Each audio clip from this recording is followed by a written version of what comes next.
Well, hey there, sweet peas. Welcome back to Friendless. I'm your host, James Avramenko, back with a brand new episode. And this week, I'm interviewing Selin Isik. Selin is a graduate of a course that I teach, the Flexible Upskilling Network program, the F.U.N program. And it was an absolute blast to chat with her. We talk all about her moving from Turkey to Canada, how to navigate connections and friendships from other continents, and how that informs what community means to her. This was a really unique opportunity for me, and I'm really grateful that Selin came on the show. So lean back, get comfy, and enjoy my interview with Selin Isik here on Friendless. So this week on Friendless, I have a really special guest that I'm really excited to chat with. She is a former student of mine, and it's really rare to have the opportunity to almost do like a, I don't know what you want to call it, like a little decompression or a post-mortem of after teaching these prepper classes. So welcome to the show, Selin Isik. How are you today, or tonight, I guess? I'm feeling pretty well. I'm so excited. This is my first time ever actually just being in something that I have to talk Yeah. about my own perspectives and have a chat, and it's recorded, so it's very exciting for me tonight. That's fantastic. I'm really glad to hear that. Yeah.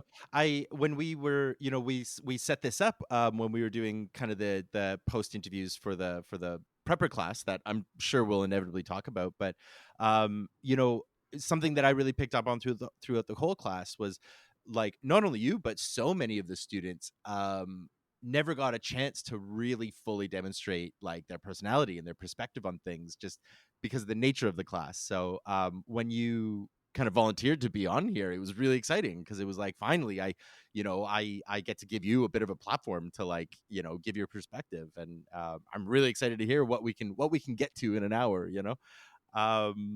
um to sort of set that off, for listeners who may not be familiar with you, may not know who you are, I always open with a very blunt question of who the hell are you? Yeah. So probably no one knows who I am. So I'm gonna try my best to tell about myself. So I'm originally from Istanbul, Turkey, and I came to Canada when I was 17 by myself. My family actually, I was really lucky to have a family who supported this, Hmm. because they wanted for me to get a better education and have good opportunities in life. Because unfortunately, like it's not that easy to pursue whatever you want in Turkey. There are like Hmm. certain um, occupations that everyone wants you to be. So Hmm. I really want to discover more about myself, and I came here. Um, my English was really bad, and still I'm working on it. And I'm I mean, trying my best. it's better than my Turkish, so you're doing I great, mean, right? I'm on a podcast right now, so I think I'm like I did something. Bingo. Yep. And yeah, and then I went to University of Toronto. I just graduated this year, and I joined Prepper. And I don't remember when I applied to it. I was just applying to everything at like 2 a.m. every night, just to have something, just not to be like like having something to occupy myself with. Mhm. And yeah, I found this program, and right now, thanks to you guys, I have a job actually. Just Fantastic. recently, it's my Congratulations. first job. Thank you. It's like starting my adult life. Yep. And yeah, like it's a summary of who I am, where I'm from, and right now I'm in Toronto. I've been living here for 6 years now, and I'm going back and forth to Turkey like during break times, like summer or like Christmas or whatever. But usually I'm here and trying to build like a very different life in North Yeah. America. So Yeah. yeah. The I remember you telling me about what you were studying, but was it psychology you studied in university, or what was it? What was Yes. your major again?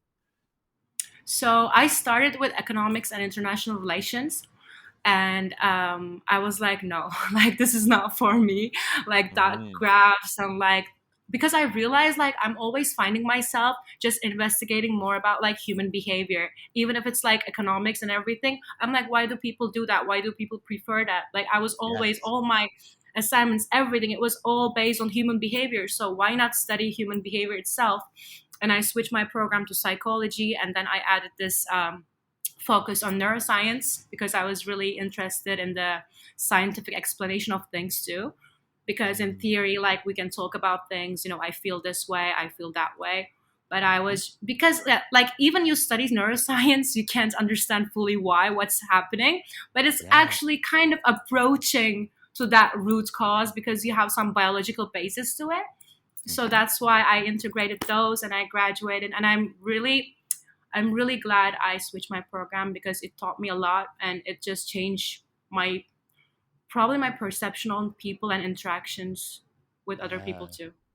Oh, Yeah. fully. Yeah. No, the more I learn about psychology and the more I learn about, sociology and all these, the way that systems affect people and people affect systems and what comes first and how it builds, like Super all of interesting. that. Yeah. Yeah. Fascinating Yeah. stuff. Yeah. A couple years ago, I got a diagnosis of ADHD. And since then, that's grown into, I don't have like the official diagnosis, but it's very clear that I'm like on the spectrum, definitely have autism, and Yeah. that has led into such a fascination with how we sort of differentiate like autistic and allistic brains, and Yeah. what we classify as like a mental condition versus like what, because from my perspective I look at something like the type of brain that can like not only survive but thrive within like a capitalist system. To me, Yeah. that's mental illness, like that's not typical to me. That's like, woo, something, and so Yeah. it's just, that stuff is so interesting to me. Did you have like a within that sort of within that world, did you have like a specific focus, or were you more sort of general, like, because psychology feels like such a broad term to me. Yeah.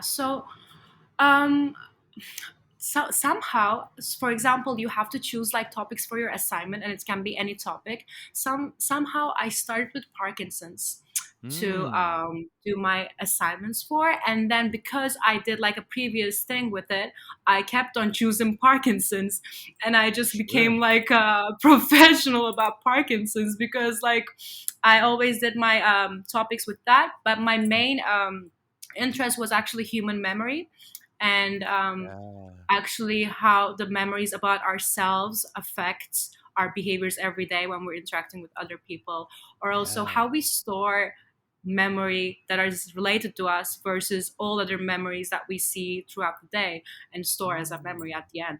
So like it's called like autobiographical memory, so it's mhm. just memories that you keep that's related to yourself, but at the same time I feel like it's kind of like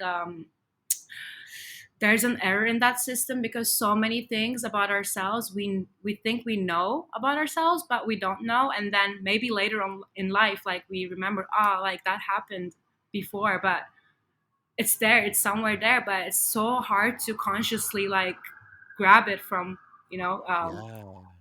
somewhere deep Well, and the in the way the way brain. too that the way that like memory is fallible, right? And what we think we remember isn't always what happened, right? And um does it I'm really curious about this. I don't know a ton about it other than like, true crime podcast or something, but so when you talk about like autobiographical memory, does that involve things um like what would be the difference be what would the difference be between like how we remember something about ourselves versus something we experience? Like could you give sort of a bit of Exactly. an explanation or example of that? Yeah.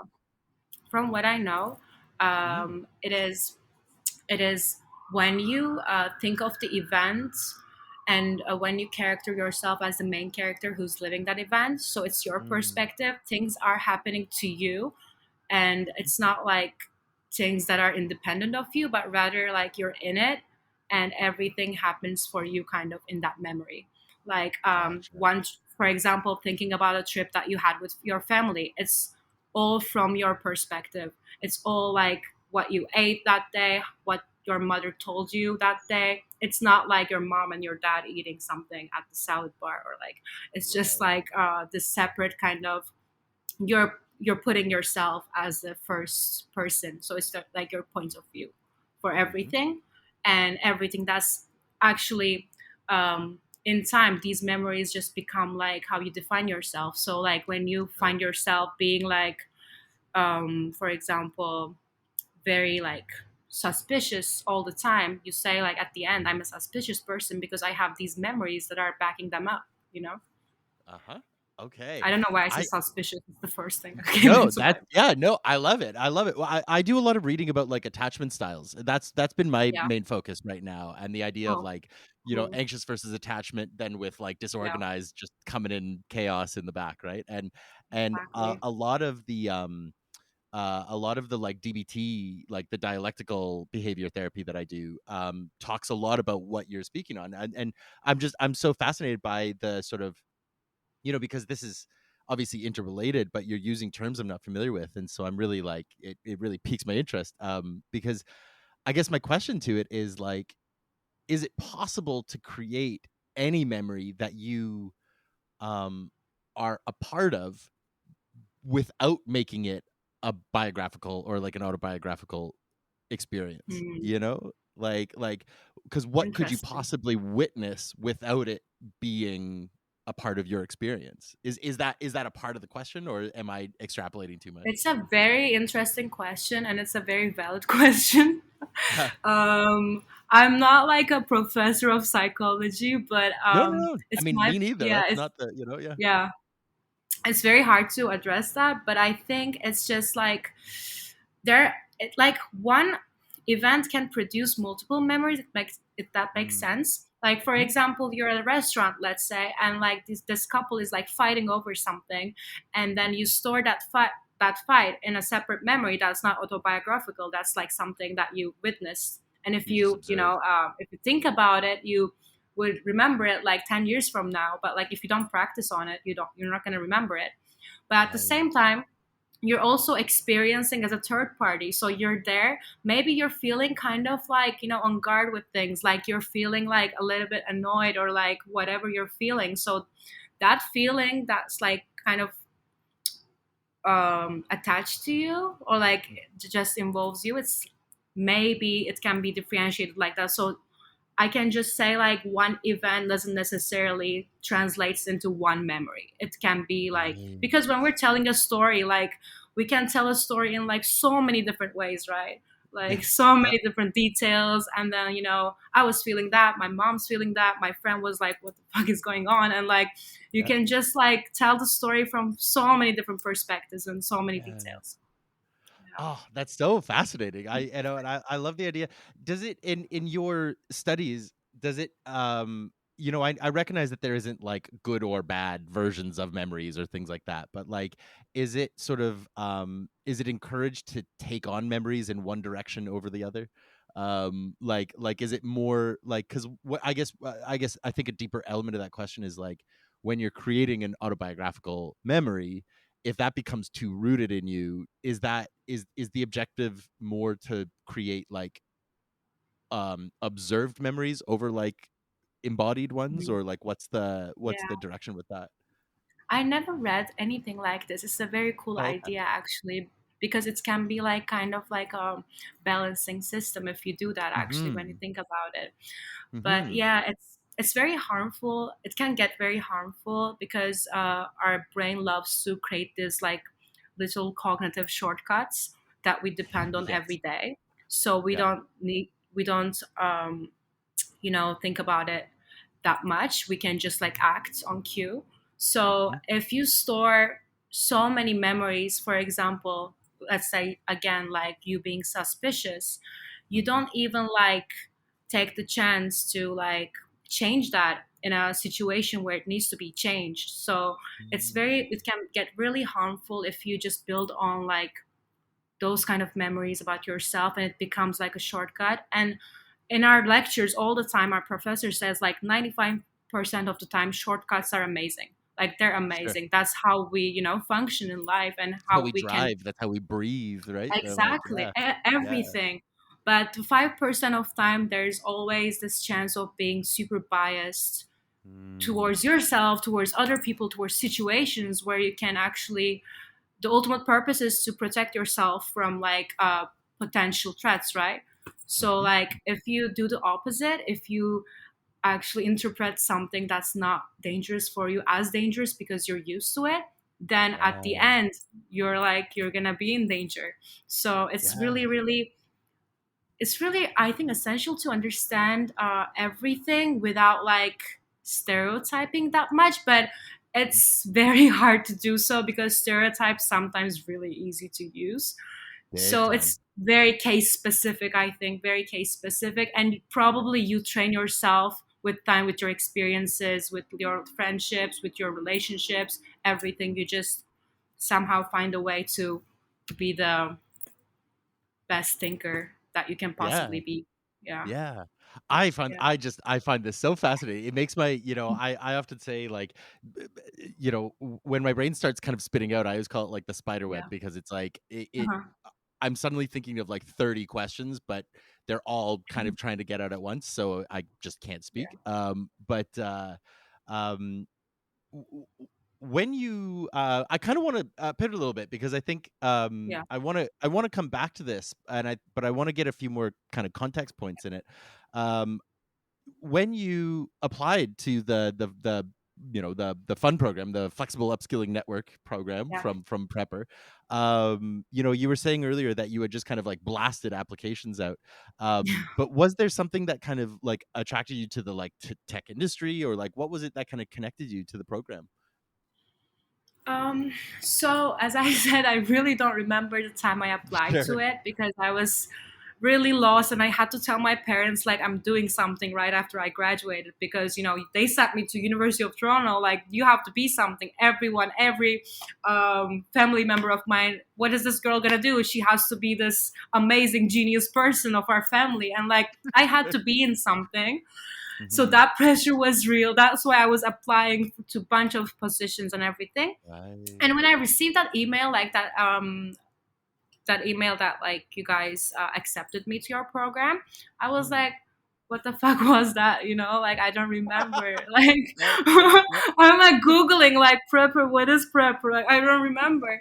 And then I just saw it's like a 5 week program, which is actually very time consuming. It's if you're not interested in it, like you have to see this something Hmm. as like like an opportunity rather than like I don't know, hassle. And I was like, I really want to do this because all I'm about is academics. Like I can talk about everything in theory, like t- tell like a topic to me and I can talk with you for hours. But when it comes to like an application, like I'm not producing anything. Like I'm thinking about all these stuff but I'm not doing anything, and I really have to know how the real life works. Like how do people do it? How do people Hmm. like have ideas and then translate them into reality? Like how they operate businesses. I don't know anything, but I want to know because it's like what people are doing out there. Yeah, sure. So yeah, so that's why like I was like I really want to learn. Like I really want to each I check the topics, and it was like fascinating. Like every different stuff, user experience, marketing, Mm. so many different stuff. And you and Adam, you guys were incredible. Like you guys felt like friends, but at the same time really really knowledgeable about what you're talking about. And I'm like I'm in the right place. Like it's a very good transition for me to Mm. build confidence for myself and to ask the right questions before I start this real life adult life of myself. Like I don't, Sure. maybe I'm not going to enjoy it. Maybe I don't want to stay in business and I don't want to stay in marketing at the end, but I really want to know how it works because this is what's happening out there. And I want to see like how ideas translate into something like you can actually see and like see the results from. So it was Yeah, really exciting to be in that program, and I had a really good time. Like I with love people, that. people were amazing. Everyone was super nice and super cool people. I mean, that's so nice to hear. I swear I wasn't fishing for the compliments, but I love it, Yeah. I think too, like, I think what's really interesting, because I come from like a creative background, right? Like I don't come Mhm. up from tech or business or anything like Yeah. that. And a lot of that class I was learning just months prior to teaching, and Wow. the systems and the Yeah. that kind of stuff. And so I feel like I come from a similar background in the sense of like needing something more concrete, and needing Yeah. something and wanting a new perspective, and um I'm wondering what your experience was like in relating it to your education, because Yeah. I found, especially within the pie system, actually, I found a lot of correlations to like different like therapeutic styles and mindfulness and these kinds of things. And I've started getting, you were part of my very first class, so I'm a lot, Yeah. I'm 4 classes deep now, and so I'm a lot more comfortable expressing Wow. my sort of personal takes, but Okay. but I'm curious, yeah, from your perspective, coming from psychology, what was it like to move into like something that can be so much more rigid, like like the tech industry and the Yeah. business and stuff like that? So like in the program, I think I was the only psychology background Mm, like person. Everyone was like from graphic design or like computer science or marketing, and I was the only person who's like like just studied psychology. And I yep, felt like, am I in the right place? Because like, what can I do actually? Because for example, you guys gave us this startup project, and everyone had a title already, like, sure. and if you're like a graphic designer, you're going to be a graphic designer. If you're like doing market research, you're going to do the market research. But like, how can I provide value?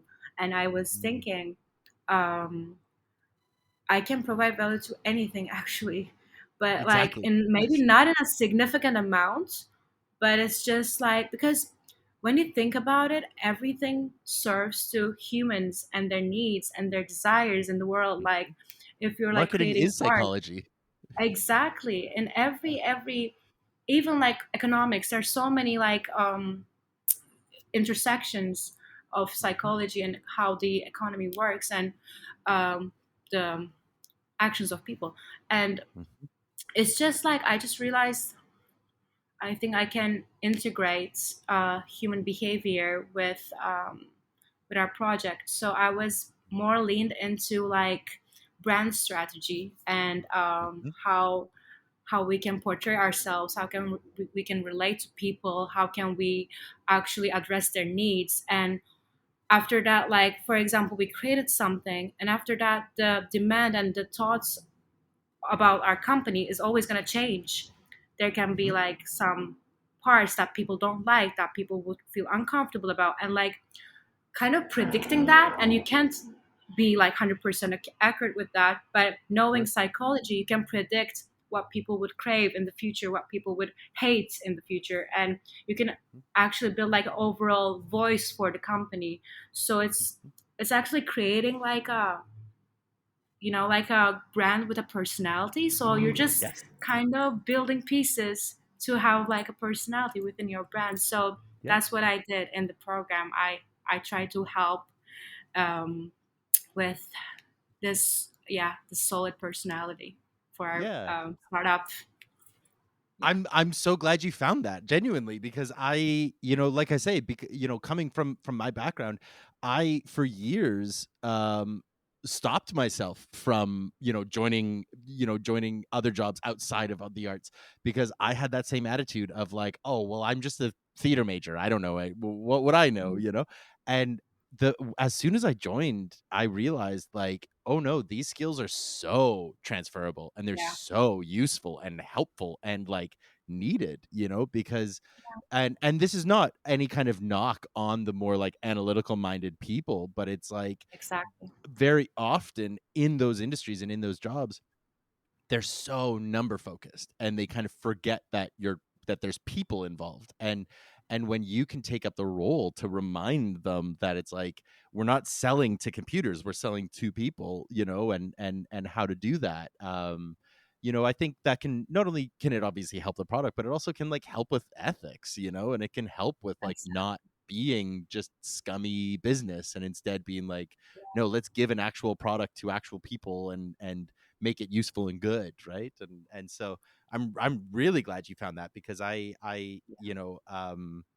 think that those roles are, I don't want to say are more important or less important than others. I just think that they serve No, a very important function. exactly. Like I think we need everything. We need Hmm. like I can't operate a business with just thinking about like what would people want, and like I think people Of want this, course. but like we have to operate that business, so it's like nothing Exactly. without them. It's like Yeah. all part of something. And I just appreciate like also like these niche jobs and niche interests, like like you have like a theater background, and I'm so happy that one of my instructor had that background, because like Mm, it's such a different perspective, and I can gather like from a different kind of program. If I'm in a mhm, different program, everyone's like a similar background, similar path and stuff. So different ways of thinking, different ways of approaching mhm. stuff, and even different ways of handling people. Like, because it's a Yes. program, right? Like, you have to be the instructor, there are students, and you have to lead them. There's like a timeline, whatever. And Mhm. the way you engage, like, if the instructors were all the same people, it would be so stereotypical. You would know what Yeah. to expect. You would feel like, oh, this is question time, so let me ask my questions and get the answers, but like very boring answers. And because like you guys were so different, everyone was like super different, it was kind Mhm, of spontaneous. mhm. And it, for me, it works super well, because I love when it has structure, but within that structure I need some flexibility, and I need some Yep. real talk, let's say, like because at the end, like we all, I don't know, maybe I'm weird because I think this, but at the end, like everyone has their own life, and like they go to sleep at the end, they just want to be a part of something. And these Yes. roles that were like, behind the screen, we're just like, hi, my name is Celine, I'm from Turkey, and like talking about myself in that way sometimes feel like I'm portraying something, but it's not actually me. So why not Yes. everyone could try? It's not that possible, maybe, like to be like 100% yourself, like you're with your friends, because you have to kind of build like a persona for yourself. Well, and you have to But build you like, have to build, like, you have to build safety, right? You have to build trust. You can't just yeah, show up like that, right? And you have to be sure that you can be like exactly. that, right? And remote is a I want to be funny, spoken. right? Yeah, remote's Yeah, that weird, there's a weird barrier in remote, right? Because you're sort of like you don't get that same experience of being in person, so you do have to be a little guarded, but, exactly. yeah. But Yeah, sorry, it's I just cut you I off need. there, sorry. Yeah, no, it's just like I really want to remind myself that they're real people, so I can express Mhm. myself like a real person. Like, Yes. yeah, even in person, like people sometimes just talk from the script, and I do this too, Mhm, but I sometimes you just need that little reminder that like everyone's just trying to be a part of something, mhm. and just trying their best to be in it. So it was really cool to have that environment in the program. I love the way you framed that. I really appreciate the, like, everyone's just trying to be a part of something because I think that that's spot on. I think that's exactly what, and it was an environment I tried really hard to cultivate in all my classes, is that Yeah, it's like, we're not gonna be best friends because there does have to still be like authority control the room, but at the same time too, like, I'm not going to treat you like you're just some dum dum. Like, you're a person and I want to hear your yeah, opinions, and I want everyone to feel valued within that space, right? Like, hmm, it's I don't really agree with the sort of like dictatorship of classrooms as they're sort of hmm, traditionally structured, and um I'm just yeah. really glad that came across. That's awesome. um Yeah, um yeah, yeah.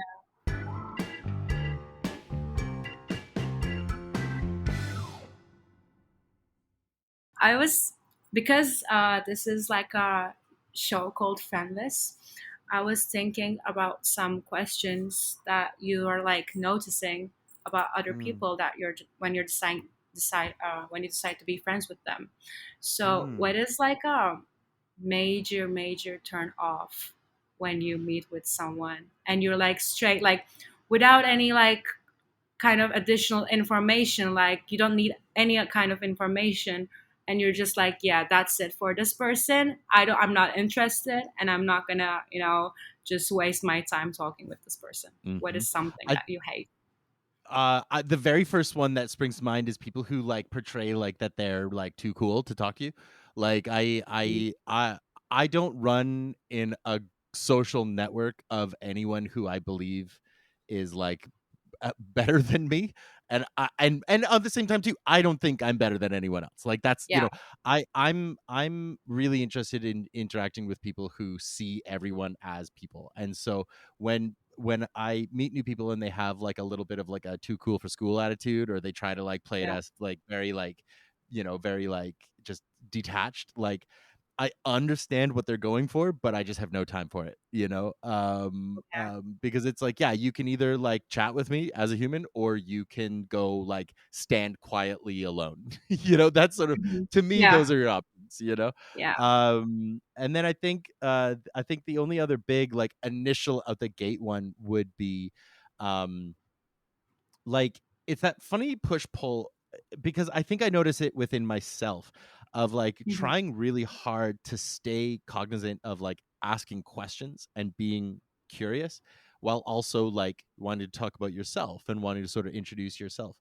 And so I think it's not about like doing one or the other too much, so much as like I think I'm curious. I'm more interested in people who try to strike that balance, who try to ask questions and answer questions rather than one or the other,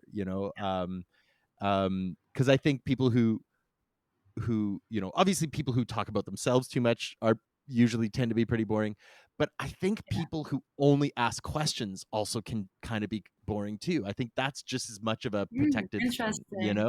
like, Okay. because it's like, because you'll have this conversation with somebody and they'll be asking questions, and then at the end of the night you'll leave and you'll be like, I don't know a single goddamn thing about this person. Like, they just completely Yeah. ducked every and it's like, I don't know, I find that to be just as like, as someone who That's so talks only about interesting. themselves, right? Yeah.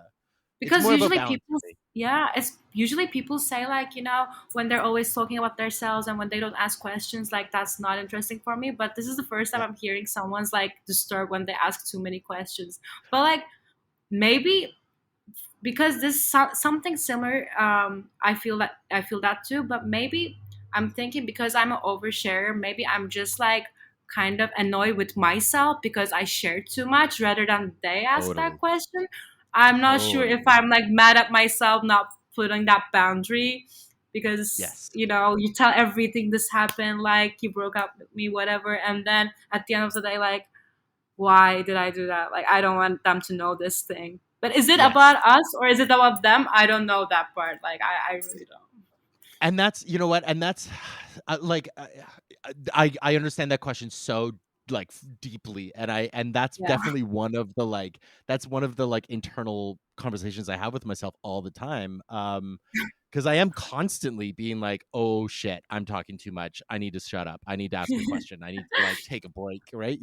Yeah. But then at the same time too, and this is sort of, these are the moments where it'll kind of click in for me, is if I'm having a moment like that and I find myself asking a question and their answer turns into like a yes or no, and then they ask a new question to me, I'm sort of like, Hmm. no, like, Okay.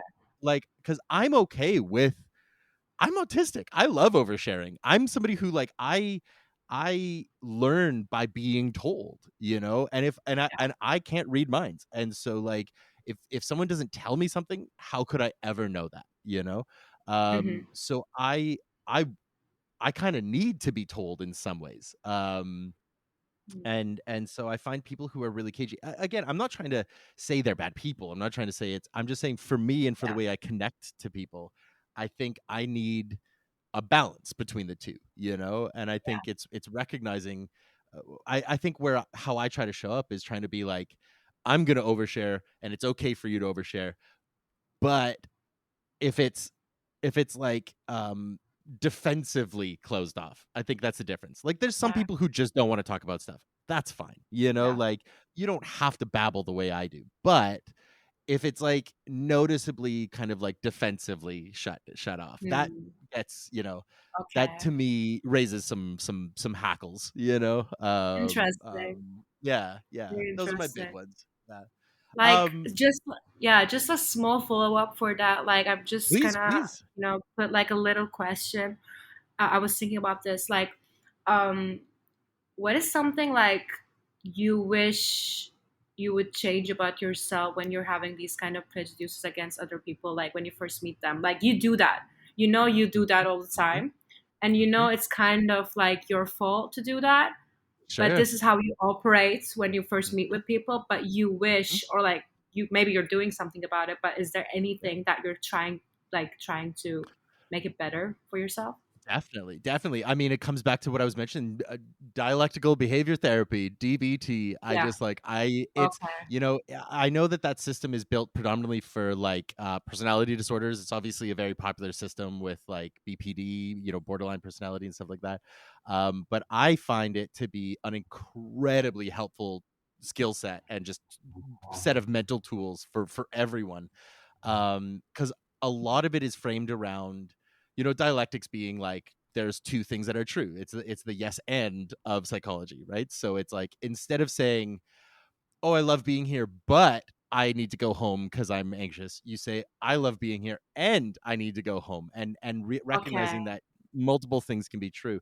And and and one of the stages is is looking at looking at interactions, looking at situations, and just like getting curious about it. And like Mhm. you mentioned about context is so important in these things. And so for myself, I recognize those impulses. And even as I'm telling you these stories of these traits I look out for, I know exactly where those come from. I know exactly who, Yeah. like, I have the people in my mind who I first encountered those from and was like, yeah. And then inevitably they burned me. So I now watch Yeah. out for those traits. But I still do everything I can to stay mindful and stay curious about everyone I meet. And like even when I do pick up on those traits, I do try to like still give them the benefit of the doubt and still give them Okay. space to like prove me wrong or prove me right or whatever it might be. Just prove themselves, right? Exactly. Um This is also how yeah. you actually, we were talking about like autobiographical memory, and like Mhm. this is how you actually interpret something that's like happening outside of you, but you're actually starting to observe what you like and what you don't like. And this is actually one event happening, but like two ways of interpreting it. They're being like, annoying, and you feeling like you don't like it. So it's kind of Yes. like, feeding you at the end. Yeah, well, Yeah. that's why when you brought that up, it really kind of piqued my ears because it feels directly connected to the type of like Hmm. Yeah. therapies that I'm working on.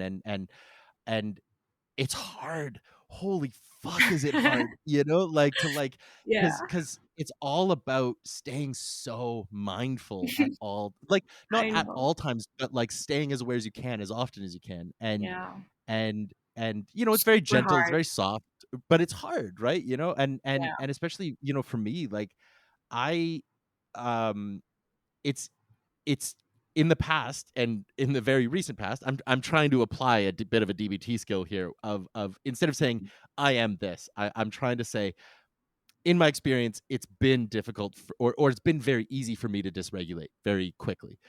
Okay. And it's been very easy for me to just like spin out and get really like frantic, and it's those things then get really lodged, right? They get, I always call them sticky, right? Those become really sticky Mhm. memories, Yeah. and it's kind of hard to wash them away. And but a real key element of the therapy is by, you know obviously the goal is to be as aware as you can as often as you can, but also Mhm. to be really gentle with yourself when you recognize you haven't been mindful. You just sort of like as soon as you can be mindful, you go, oh yeah, and then you reset, right? Yeah, yeah, yeah. But Exactly. It's how and it it tends goes. exactly, right? And it's, it's just that thing of, yeah, just it always frames back to just being gentle with yourself and like not letting yourself feel defeated for, Mhm. for whatever it is that happens, Yeah. right? But um that really leads into one of the core questions that I have for this show. You know to give you a little bit of a like a very quick context for the interview, and for the show at large, that listeners of the show have heard a billion times already, but you know the podcast really started as this question internally of like, have I been a good friend? And I think as I not only as I conduct the show, but also as I do more research about neurodivergence and I learn about, uh, trauma and attachment styles and all the things that coalesce together, it really has opened my eyes to realize that, once again, dialectics, like I've been a Yeah. bad friend and I've been a good friend and I've also just been a guy, you know? Uh-huh. And so that question of what it means to be a friend continues to morph for me. But I'm really curious, in your experience, what does it mean to be a friend with no like good or bad, or just like what is a Oh, friend okay. to you? Yeah, this is a wow. Okay. Because I probably answered like this question in the other form, like what is it to be a good friend or a bad friend, but like just to be a friend. Well, I I don't so know if that I the reason I ever, caveat that, the reason I caveat that is because I used to frame it as good friend, and then my yeah. therapist, my therapist and I were talking about it, and he was like, "What if you just removed good from it? What if you just looked at just a Wow. friend and removed the like judgment of it?"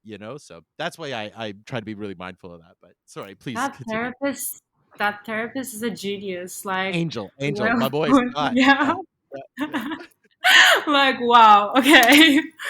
yeah. Yeah. Like, so I think for me, to be a friend means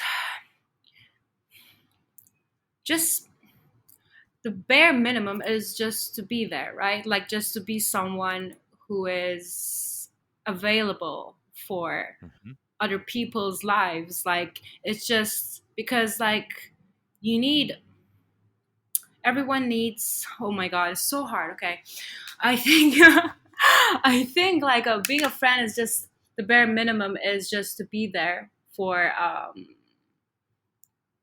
just letting the other people know that you're there, you Mhm. are interested in their lives in the in Mhm. the minimum way possible. Like, you're just there to hear them out. You're just there to hear about their experiences. And if they have any questions, like a professor, maybe you're there for them. You're just like this additional source for them. So, because Mhm. like when we come to this life, if we're lucky enough, we have a family, and they're the only people that we kind of ask questions to or share some stuff or verbalize anything. Like, Yeah. maybe you're just depressed when maybe you're just like stressed about something, but you're always thinking within you. It's just there, it's Mhm. just stuck. And like the language, how it evolves, it's just to share with people. And being a friend means just being an additional human being that can be Mhm. there for like someone who needs to verbalize stuff, to Yeah. just and to actually to the people who actually listens to them, not And just like like validating. yeah, exactly. Like, Yeah. I think to be a friend is just, you're my people in this life, in this world. Like, you are there for me. You're one of the people that I can say that I know, and that I can kind of feel safe around. For Mhm. example, like for me, maybe some people would define this as being a good friend, but for me, just being a friend means that to be able to feel safe. Mm. Like, just because when I was like a teenager, I had so many different friends that I didn't feel safe at all. Like, I was trying to be a different person, and Yeah. I just felt like, I'm going to say the wrong thing or they're going to judge me for it. And Mhm. at the end of the day, I just realized that they're just like people, but that that's like around me. And I'm trying to be a part of something that I'm actually not. They're not friends for me. And right now, I'm so lucky to have people that I can just call friends, and they just check the bare minimum. I just feel safe with them. I just can be Yeah. myself with them. Like, we have bad days and good days, and it happens when you're with your family too. Like, sometimes you Of treat them course. like shit and you don't mean it because you're feeling like shit. And Yeah. yeah, it's just like additional people who can feel close to a family. Maybe for me, Yeah. it's just Yeah. yeah, yeah, Well, and I wonder too about the experience, because you have a really unique experience about having, family overseas. And like you even like you went to Turkey during the fun class, right? And yeah. so, how does that affect how you sort of build and maintain friendships, like by having them sometimes like with multiple oceans between you? Exactly. It definitely made me a more emotional person. Mm. because it just you have, for example, you just want to call someone and you just want to meet with them, but you can't because you just Yeah. have the phone to FaceTime them with. You can't see them, you can't comfort them, and Yeah. it just made me realize like how valuable to just call someone and just to meet with them, just have a coffee Yeah. with them. And Yeah. with my family too, like we were just telling about like our different lives to each other. Like we weren't sharing the same life anymore. Like I had a life here and they had a life there, and we would FaceTime with my family and my friends, and they would just tell me about their days, and I would tell them about my day, and then we close that phone and we're just like continue our Gone. separate lives. They're not in it, but actually they're the most important people in my life, but they're not in it Yes. anymore. Like Yeah. that sucked. That really sucked, Yeah. and I just became this emotional person that I started to actually um talk in a more emotional way. Like I would always, Yeah. if I'm thinking that I love them, I I would say I love them. Like I would like I love you. Like I'm so happy that you're in my life, and Good. because before it's a given, like you don't have to verbalize it all the time. It makes sometimes it's cheesy. Maybe it is cheesy for my friends right now, but I just Sure. feel like Sure. saying it. Like I just want to let them know because we're not in our lives anymore. And Mhm. for example, my grandma and I, we're so close. She's my best friend. She's my wallpaper. Like if you can see, she's just sitting Oh, there yeah. giving me Oh, comfort. sweetie. Yeah. I love her. She's my queen. But it's just she always encouraged me to have a life in Canada. When I returned back to Turkey, and I was thinking like, should I stay here because I was having a hard time? And she's like, no, you know, like you're trying to build a life for yourself, and we're always here for you. And I had Mhm. some other solid friends who were like saying we're always here for you, and they it's been 6 years, and every time I go, we're like super, super, super close, and I just still feel super safe with them. Like Yeah. it's just sometimes being a friend means not like spending that much time, but just supporting each other's different lives.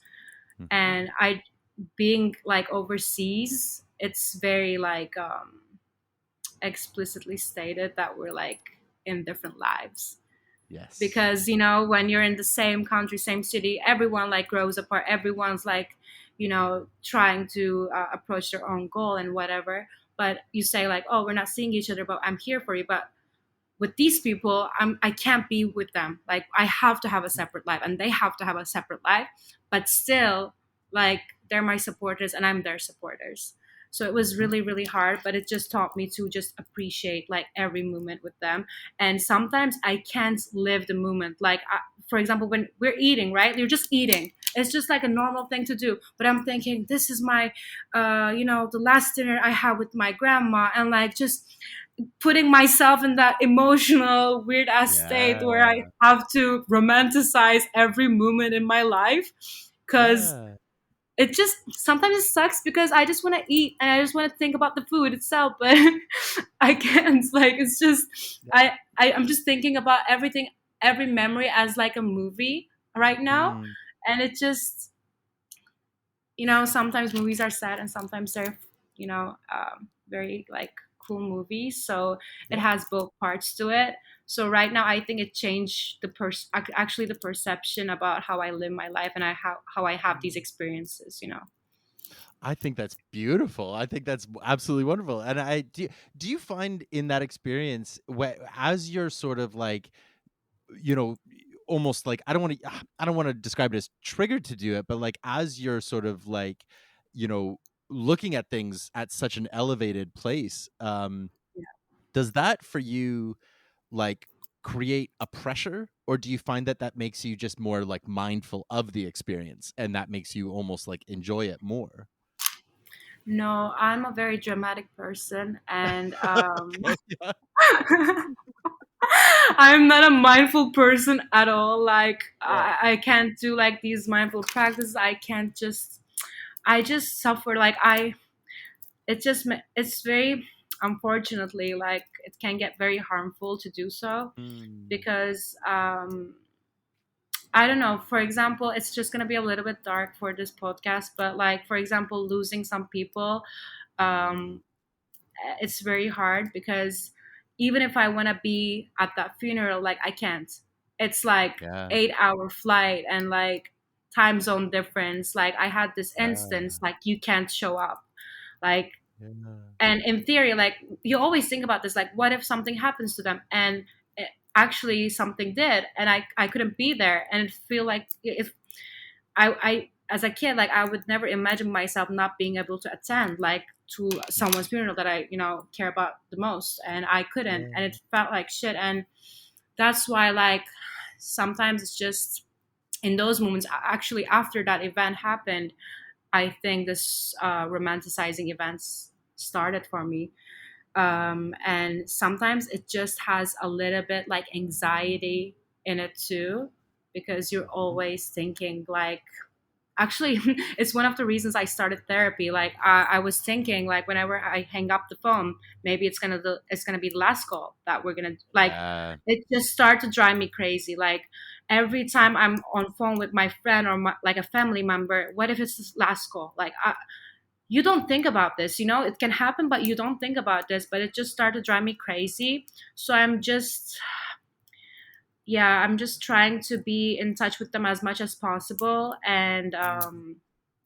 just doing regular stuff with them so that I don't romanticize it that much. Because Mhm. maybe it can work for other people, but for me, it was really an anxious experience. Yeah. Yeah, I'm really sorry. That sounds really like lonely. I'm really sorry yeah, that that's it. that Yeah, feels like a really heavy. I can't claim to know the that distance, but I definitely have similar feelings of like yeah, friends in other provinces and stuff. But like yeah, the weight of another country that's a big isolation. And I do want to exactly. say like in my knowing you in as little time as I do, like I've seen a really deep resilience in you, and it's really like it takes a lot of courage to like go to Try. not just another country, another continent, and Yeah, come and build a life, like that's really fucking it's scary and takes a lot of courage. no.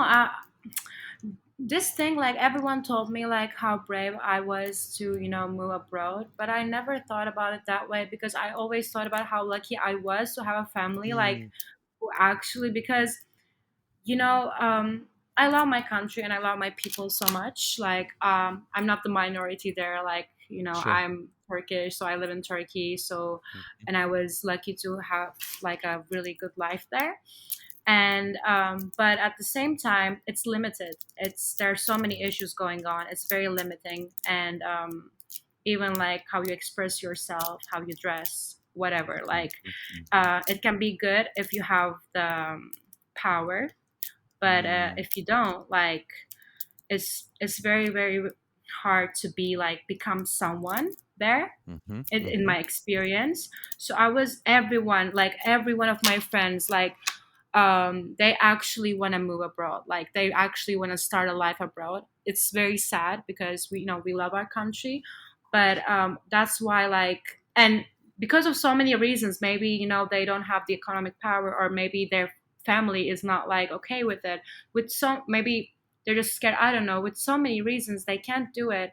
And I just, every time, like I just feel super super grateful that like I had a family who pushed me towards this life. mhm, So mhm, I just think that it was my job to do so. Like I was just like, I'm lucky to have this opportunity, so I have to go.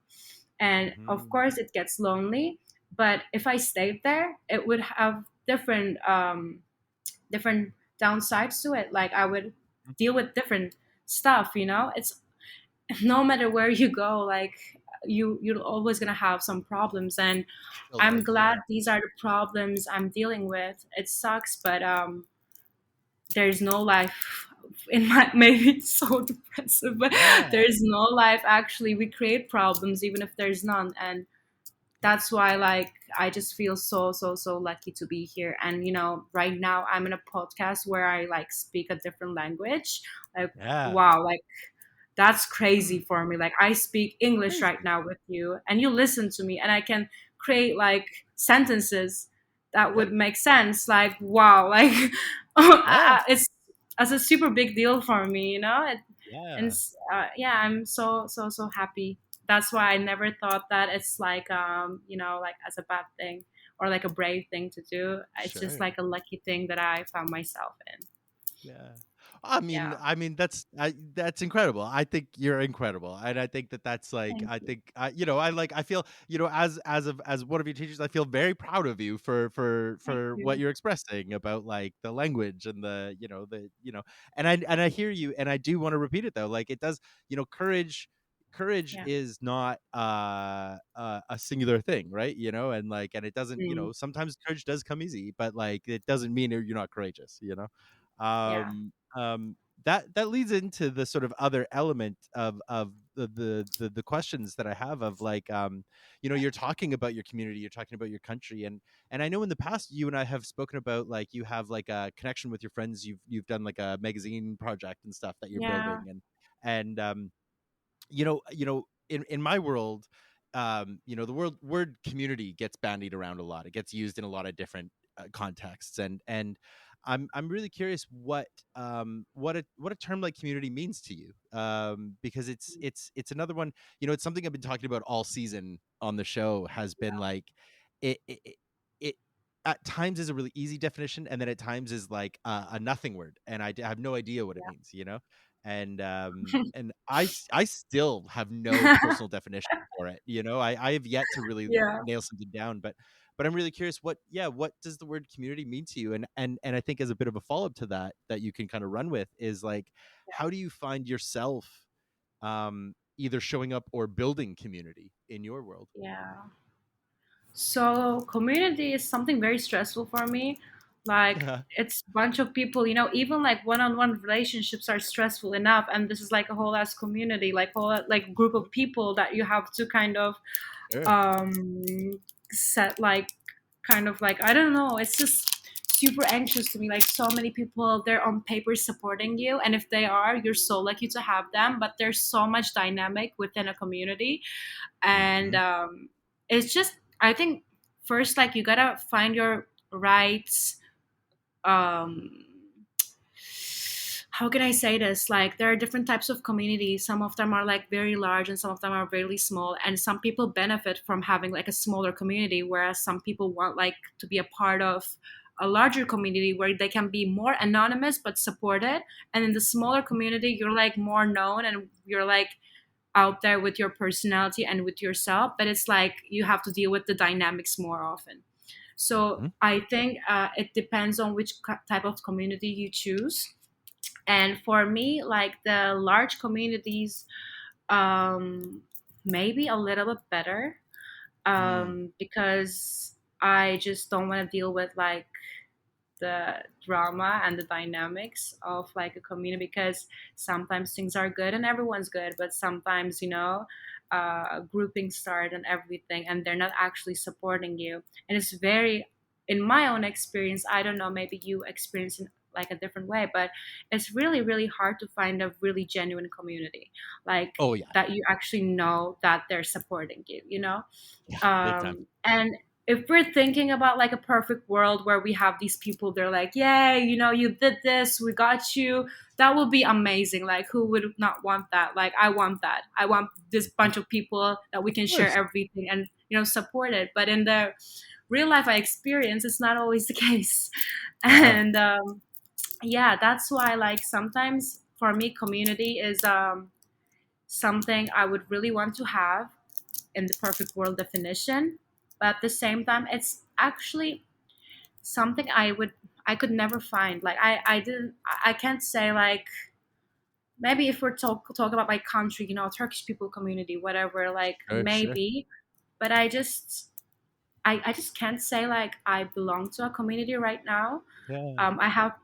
I have individuals I can single out some friends that feels like a community support to me, but other than that, like I'm really like happy for other people who has this community that like they can depend on and they can share and they can get power from, and I realize like usually communities build around uh like bad stuff rather than good stuff, like Yeah. something bad happens to you and then there are just people who are also suffering, so you support each other and they're genuine communities. They want Yeah. to just kind of help with your pain, and because they want to get help for that pain too. So that community is a really really strong community. But when the good stuff happens, like when it's like a creative community, whatever, I just I just never realized like or never noticed that there's a genuine community out there for it. Maybe there Mm. is, but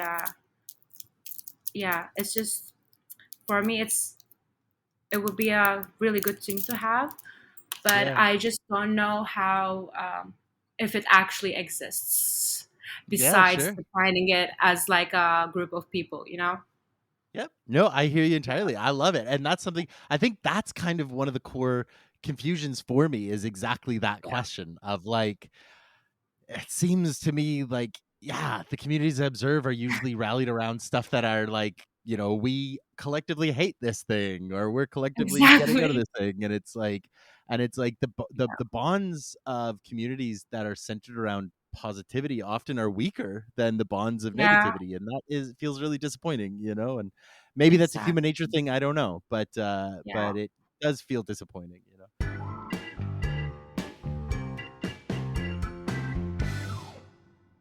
So with the community theme, I just Mhm. want to find appropriate questions for the theme that I'm really interested. Okay, so I'm actually curious about this, so I'm just gonna ask it. Like, Sure. do you have a community?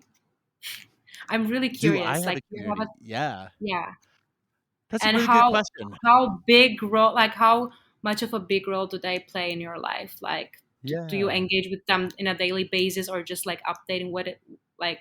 What is your community? That's such a good question, and I have a shaky answer on it, because, like, I've the reason I ask that question is because I have often struggled to find my place, not only with friends, but especially with bigger groups and bigger communities. I'm somebody who does a lot better one-on-one than I do in groups. And so communities, groups of friends, stuff like that, I really struggle with because it becomes about navigating everybody's interpersonal needs. And I'm not always good at holding all those in my mind, which Hmm. is why I used to like drink a lot, and because then I would just stop caring, right? Yeah. But I got sober, and it becomes a lot harder to navigate those situations because of that. I like I think the community I fall in is more like I'm sort of on the bubble of deeper communities. And so Yeah. like I have friends who I consider really close and they're part of communities. And so sometimes they'll Mhm. bring me in with them, but I don't always feel totally connected or I don't always trust that I'm in the bigger group, you Yeah. know? I feel more like a sort of like a bench player. Like I'm the sixth Yeah. man. They'll call me in. Yeah. Um, so it's like Yeah. so it's like I do feel like that I do have community around me, but I don't always trust that Mm. I'm as integrated as I think I maybe want to be. Okay. And that's I think that's one of the deeper and also that may just be personal interpretation is the side of it, right? Like Mm. because often you see all the memes on Instagram that I completely agree with of like being like I just want to ask all my friends like are you mad at me like, even though there's like no reason to believe it, but I just like I it's like oh we haven't talked Yeah. in a week you must be mad at me, right? Yeah. And it's not true at all, Yeah. and so I have Exactly. to wonder how much of that is just me imposing my own neuroses onto interpersonal stuff and how much of Hmm. it is real.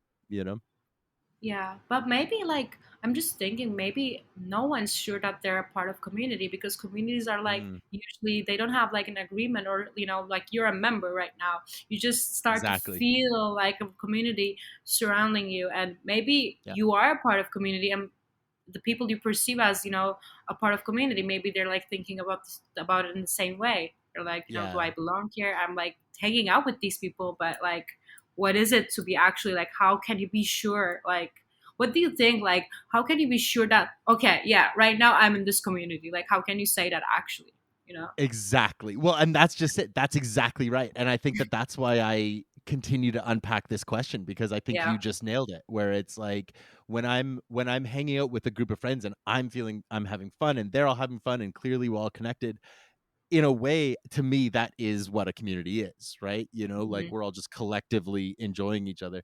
And to me, that in a lot of ways is a radical expression, to be Yeah. collectively expressing joy and safety. Like Hmm. those are radical expressions in today's culture, Yeah. um and so I think that's an element of it. But then there is still the sort of like on paper community, and that's like we all have these agreements that we're working towards, and it's like Yeah. but I also don't want to be a part of any of that, so it sort of doesn't matter, but Exactly. yeah, that's the Yeah. back and forth in my mind about it, right? Yeah, no, it's a Um, very, very hard question, by the way. Like, yeah. just Oh, to yeah, that's answer. the intention. Yeah. Yeah, yeah, yeah, yeah. Yeah. Like, we don't know the requirements. We don't know anything. It's just like this kind of construct. Like, there's community, and like, is it about the frequency you see them? Is it about like Yep. you being able to make them laugh? Like, I don't know what it is. So it was a really, really, actually, like a tickling question. Well, and that's you're spot on too, is that it's like, what are the parameters? What does it mean? Yeah. Like, what is, like, you bringing back to something you mentioned way earlier, is this idea of like, because you don't get to see your friends as often as you may want to, you really value quality over quantity. And what's so funny is that I have that same sort of, barometer or metric, Hmm. um, even for people in the city, like I'm somebody who I have a lot of like I need a lot of alone time, and I'm somebody who really Hmm. does need to be. I need a lot of quiet time, and I need a lot of like Yeah. decompression and recharge. And so when I do hang out with even people who live in the city, it's way more about quality over quantity. I don't want to Hmm. see you every day. Like I only Exactly. want to see you once a week, but when we do, it's gonna count, right? And Yeah. and and so yeah, it just continues to be this Yeah. baffling question of like, can you put metrics on social or human behavior? I don't know. I I think I lean towards no, but I have no idea at this point, No, if we had metrics, you wouldn't have this podcast at all. Like, we would just be Bingo. like, "That's the definition." So, like, that's Yep. so cool. We don't have the answer, so you can talk about We're it. right. We're done. Series finale. Yeah, Yeah, yeah, yeah. Um, yeah, so I wanted to move into the very last question, but before I do, yeah. I really want to say thank you so much. Celine, I think you're amazing, and I'm really grateful that you joined Prepper, and I think your stories are absolutely amazing, and I just yeah, I don't know how to say it properly. It's just like I feel very grateful that you were a student of mine and that you came on the show, because I think that I have a really like I'm trying to find the right word for it. Like I I keep coming back to the idea of courage, and I feel so impressed by how like nonchalant you've been about like, oh yeah, I just like was 17 and I just like moved to another continent, and like, yeah, I'm just really lucky. Like, it's fucking incredible, and I Thank really you and I so really much. hope that you can internalize some of that, like that joy and that pride that I feel for you, and I feel really grateful It you were means part a of my lot. class, and I continue to praise you at Prepper, and I'm so glad you got a job. That's so fucking awesome. I'm really proud of Thank you. That's you. awesome. Thanks to Yeah, you. yeah, Yeah, yeah, yeah. yeah. It's a very Um, cool job, actually. Yeah, I'm so excited. that's And yeah, awesome. like, I'm actually thanking to you. Like, I have I looked into your podcast, and everyone has like a title. They're like this artist or something. I'm like, Sure. what is my title? But I'm a guest. It's it's Yeah, very interesting to be a part of something without a title. And I always thought that you have to put some kind of labels to yourself to be able to sure. express yourself. And this podcast just gave me that opportunity just to be myself and just talk about my ideas without kind of Yep. actually labeling myself yet. But I have to at the end of the day, unfortunately, because this is how it Yep. operates. And what's gonna go in But the what's gonna go in the episode description without it, right? So yeah, like what are you gonna put? I don't know, but it's your job, like, right, exactly. That's just not your yeah. job, right? I'll figure it out. Yeah, yeah. I want a good description though. You I got don't a know deal. You what. got a deal. Before I put it out, I'll make sure to float it by you. Don't worry. But yeah, Yeah. no, but that's way down the way. You don't have to worry about that at all. Yeah. To And you wrap can't everything up. unfriend me. And you can't Oh yeah, unfriend well, me because we're not and that's just connected. that's just Yay. it, right? Exactly. You got to keep, you got to keep some things Yeah. professional here, But Yeah. um, to wrap up the show, what I always like to do, I always love to leave listeners on kind of a little actionable step, something that they can try out this week. So, what do you think? What's one thing that listeners could do this week to Mm. try and be better friends, either to themselves or to their community? Yeah. So, for me, it's sometimes really hard to reach out to people, even though I care Mm, about them, mhm. and I think about them. And even to respond them is so hard sometimes. I left my best friends on red for like, I don't know what, but Days, weeks, yeah, yeah, unfortunately I do that. But it's a yeah. different feeling when you actually reconnect with them and when you talk with them. And I would just recommend, like, replying them, or like just saying hi, what's up, to your favorite people, not everyone, but the people that give energy to you. Just like, I know, like, you're dealing with so many things in your life right now, but it's really, really, like, they would appreciate it just to see that message. And Yeah. just do that for your favorite people, not for everyone, because I know that they're like super interesting, weird people out there. But like, just do it for the people you actually love. Like, try to Right. show up for them as much as you can. And it's super hard because I'm the same like you. But just try to just say that, like, just let them know that, like, hey, I'm here, and Mhm. I'm here, and I love you, and I care about you. And I would just say that, just respond to them. Yeah. I mean, I Yeah. think that's fabulous. Thank you so much. Is there anywhere would you like listeners to find you somewhere? Do you want to stay mysterious? Anything you want to plug, anything Hmm. like that? Interesting. Okay. So yeah, why not? My I'm gonna give my Instagram. Okay. Okay, cool, cool, cool. Yeah. Yeah. But send me a message that, like, I found you on podcast, because it's a private account. But I would love that if I have you. Awesome. It's I don't know how am I gonna say this because my name is very hard to pronounce though. It's You know what? It'll be a part of the adventure for listeners. They can unpack yeah. it if they want to. Yeah. Okay, if you're really interested in me, like, you can do that, but like, otherwise, don't bother because it's a very hard one. Yeah. It's okay. If you guys are listening, it's Seelinli. So Perfect. if you're really interested, if you wanna backtrack, I would appreciate it. But if not, and if you can find me a job, I would love that too. Shout out, like, to the employers. Yeah, Yeah, yeah, like, yeah. I need to get paid more. So, like, any kind of jobs, yeah, that's it. Fantastic. Yeah. Amazing. Amazing. Yeah. Yeah. Employers, hire this woman. Do it. All right. Please, please, Um please, please. I have the all right. potential, I promise. Yeah, There yeah. it Okay. is. There it is right there. Thank you so much, James.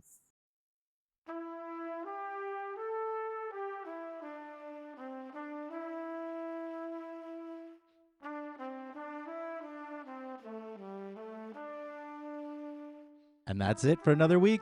Thank you so much to Selin for coming on the show. It was such a pleasure just hearing her perspectives. I remain in absolute awe of the courage it takes to move across continents.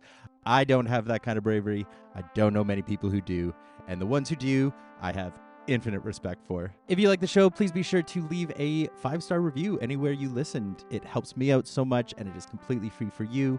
And if you want more Friendless content, be sure to sign up for the weekly Substack. You're going to get 5 recommendations of things to check out, as well as a curated monthly playlist, a inspiring quote of the week, and a poem that I have enjoyed reading that week.